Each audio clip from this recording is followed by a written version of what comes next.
Nous arrivons à l'avant-dernière partie de ce cours sur les matrices, au cours de laquelle on va apprendre à calculer l'inverse d'une matrice carrée.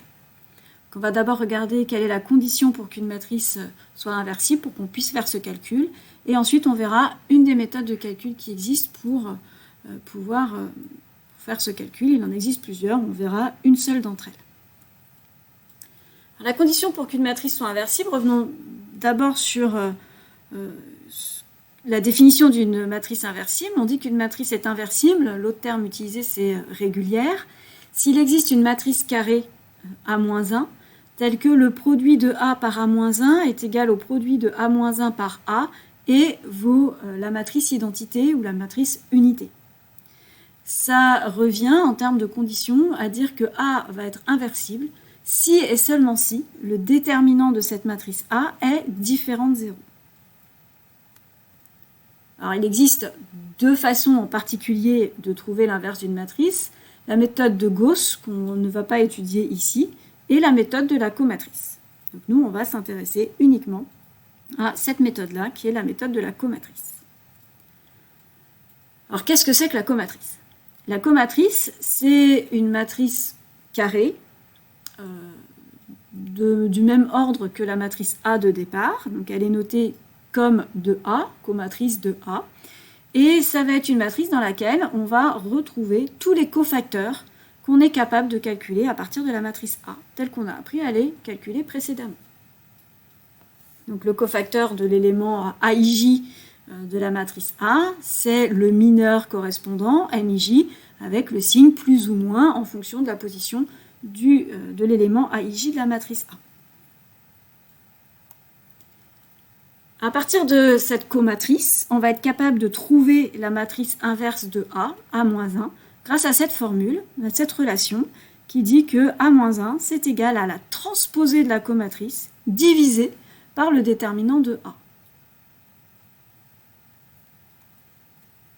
Alors, on va faire un exemple d'application, ce sera plus simple pour vous montrer comment ça marche. Donc, on considère cette matrice C ici, qui est une matrice carrée d'ordre 3, 3 lignes, 3 colonnes.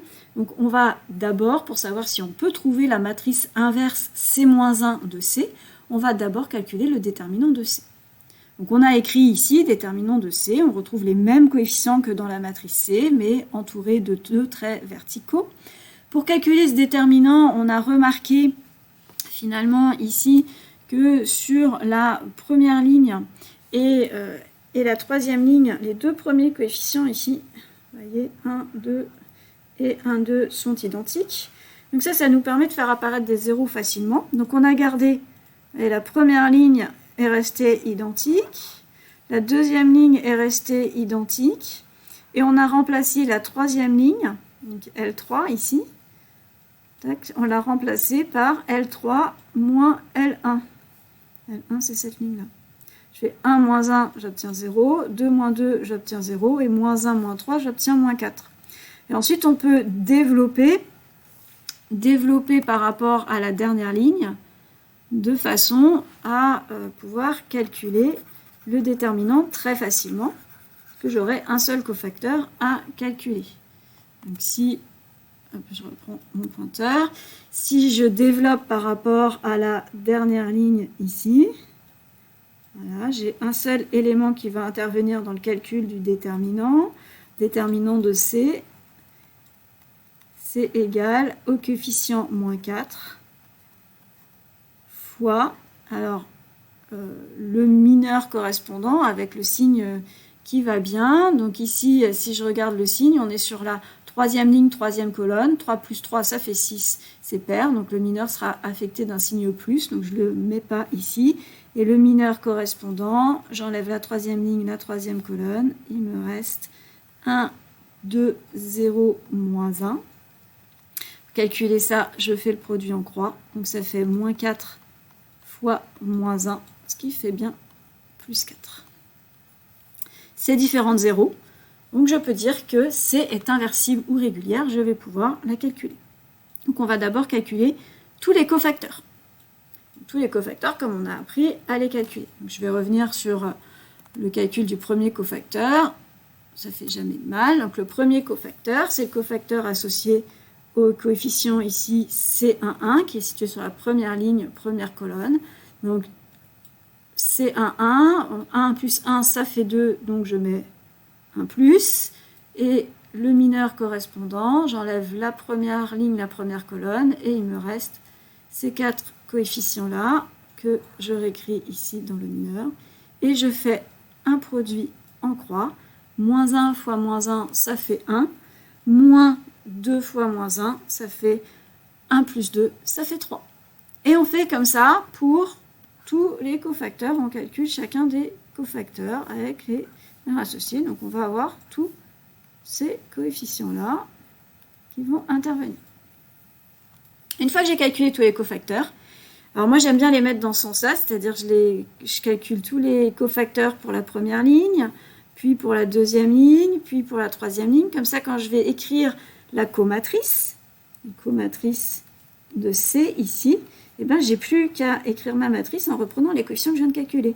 3, moins 1, 1, 8, moins 4, 0, 1, 1, moins 1. Voilà, ma comatrice, c'est cette matrice-là que je viens de vous écrire.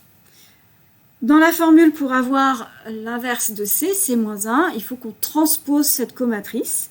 Donc la transposition, je vous rappelle que la première ligne, hop, je vais reprendre mon stylet, la première ligne de la matrice, de la comatrice de C va devenir la première colonne de la transposée de la comatrice. La deuxième ligne, la deuxième ligne devient la deuxième colonne et la troisième ligne, hop, devient la troisième colonne.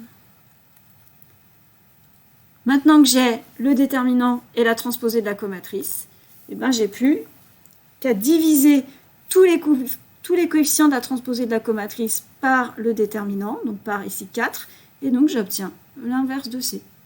Il faudrait que je vérifie mes calculs en calculant le produit C fois C-1 et C-1 fois C pour être sûr que je retombe bien lorsque je fais la multiplication sur la matrice identité ou unité d'ordre 3.